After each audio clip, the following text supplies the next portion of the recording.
Minnesota Attorney General Keith Ellison knows just who to blame for the recent rise in auto thefts, and it's not the criminals, it's the car companies.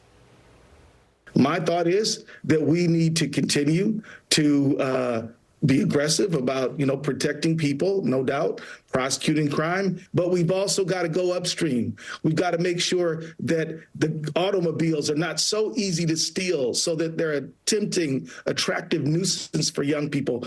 And, right now we are investigating two major automakers because their cars are dramatically too easy to steal. Those two major automakers that he mentioned there are Kia and Hyundai, under fire from Democrats because some models don't come with push-button ignitions or anti-theft devices that would make them harder to steal. Here now, auto expert Mike Caudill in studio. You were shaking your head, so you agree with us. That's insanity.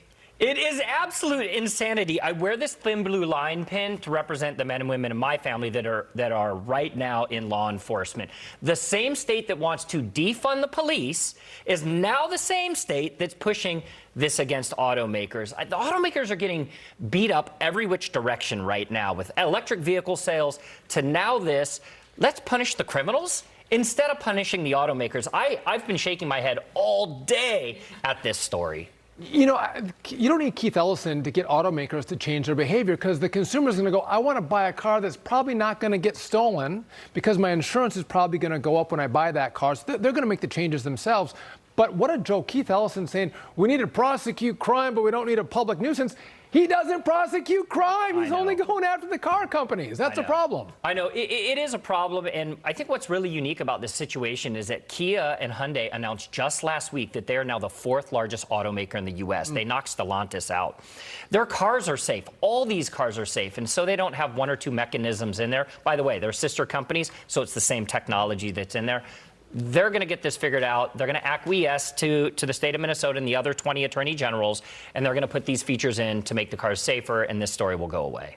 He's just trying to take on Gavin Newsom because Newsom in California run all the emissions and impact the rest of the nation. So he wants to impact the rest of the nation in terms of these. Well, again, it's the car's fault, not the thieves.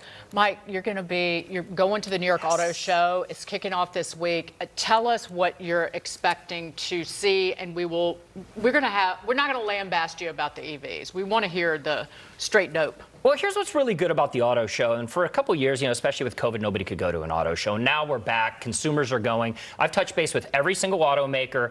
There's going to be big news on the floor. It's almost all going to be gas and hybrid vehicles. So Ford will have their brand new Explorer there. I've seen it. It's gorgeous. You'll see the new Subaru Forester there, the new Lexus GX 550, a beautiful SUV. Toyota's bringing back the retro Land Cruiser. So you're going to see some vehicles that just have beautiful style, beautiful design. Consumers are saying these are the vehicles that we want to have, and the auto show is going to have all of that there for people to take a look at. And I'm excited because we've known that EVs were going to be on a little bit of a struggle bus. They're going to rebound. You asked me in break, do you like them? They're great cars. They really are. But they've weaponized the discussion in politics, give consumers choice when it comes to gas, hybrid, or electric. But they can be great cars, if you're in a city. But if you're in northern Wisconsin, where it's rural and there's not a lot of charging stations, they may not work so well. Or if we saw this winter, if you're in Chicago and it's really cold, you can't charge them, they don't work so well. So you made this point. People want choices in the cars they buy, right? They do. They want choice, right? You want to be able to go into a dealership and say,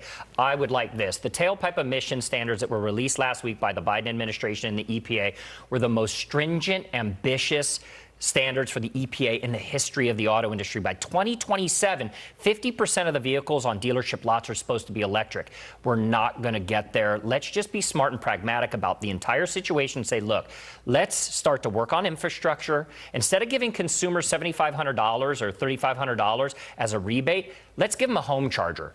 Let's give them ways to charge their vehicles. We're $34 trillion in debt. Oh, Mike, tell me about it. Well, tell me about it. I agree. Can I ask one other quick question? I'm sorry. Yeah. So from what we see at the auto show, how long until we can see them on lots and buy them? Quick. I mean, the Explorer is going to be online here fast. The new Ford Ranger Raptor is already in dealerships. And I'm telling you, you're going to love that Lexus. I love the Lexus. It's so beautiful, that 550. I grew up in a Ford family until they caved to Biden. Thank you, Mike. Thanks, Mike. You're the best, Very man. grateful. I'm going to come over there and see you. All right, a major change is coming to